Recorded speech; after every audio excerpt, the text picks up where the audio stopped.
Taser device fires bursts of electricity to deliver a high-voltage, low-amperage shock that temporarily disables the subject. Invented in 1969 by an American aerospace scientist, the Taser has become a weapon of choice for police forces around the world. Today, when a police officer reaches for a weapon, it's often one without bullets. From a cartridge on the front, the Taser fires electrified darts, which on impact cause muscle contractions in the target subject. The subject is immobilized, but usually recovers in a few minutes. This metal capsule contains the propellant, pressurized gas. A robotic arm inserts the capsule in a plastic chamber. The next robot places a part called the primer disc on the capsule. It contains the chemicals to generate a mini explosion that will drive pins into the capsule, releasing the gas. A protective screen is then added. That's the primer disc on the left and the screen on the right. They punch out a round piece of foam and the robot thrusts it into the chamber and tamps it down. After welding it in place with ultrasonic vibrations, the robotic arm flips the unit up and into a second plastic chamber. The placement leaves just enough space between the inner and outer chambers for wire bundles to be inserted later. Another robot tucks the assembly into the plastic cartridge. It has slots for other components like insulated copper wire bundles. A machine winds the wire in a tight figure-of-8 formation.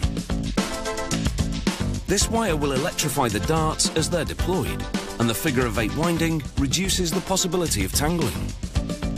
A worker places 2 bundles in the designated spaces in the cartridge. He tops each bundle with a piece of strong polyester film, and this keeps the wire pack from springing apart as he slides it off the fork and presses it into the cartridge. He's now ready for the barbed Taser darts. He threads the end of each wire bundle through one and knots it. He installs the darts in the cartridge using a special tool to seat them correctly. He selects plastic wedges, one for each wire, and wraps the other end of the wires around it. He attaches electrodes to allow the flow of electricity to the cartridge. The next part is called the blast door.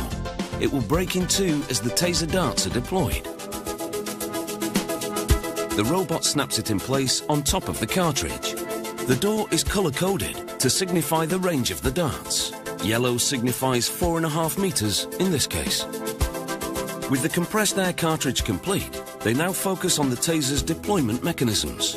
A technician installs a laser system and 2 LED lights in the plastic casing. The laser is an aid for aiming, and the lights will illuminate the target. He adjusts the laser's aim to sync it with one of the darts, using a bullseye target for alignment. Next, they immerse the high-voltage board in epoxy resin and pump more directly into it. This board is the part of the Taser gun that generates electrical pulses when the gun is in stun mode. Once cured, the epoxy encapsulates this unit to insulate the components.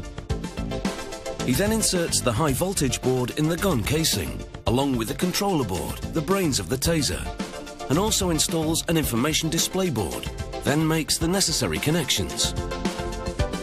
He plugs the assembly into a power source and tests the laser and LED lights. He snaps on the trigger and confirms that it makes contact with the plunger on the control board. He then joins the other half of the Taser casing to the one with all the working parts. Then an ultrasonic welder fuses the casing parts at the tongue and groove seams. Protecting the outer casing with a sheet of plastic, the technician welds a safety switch to the trigger. This critical part will prevent accidental firing. In a test chamber now, they activate the Taser without the air cartridge. Without the cartridge, the Taser works as a handheld stun gun to zap the target directly. Once it meets the tester's approval, this Taser is ready for deployment. A consumer model is also produced, and like the police version, will deliver the same stunning results, though hopefully you'll never experience those.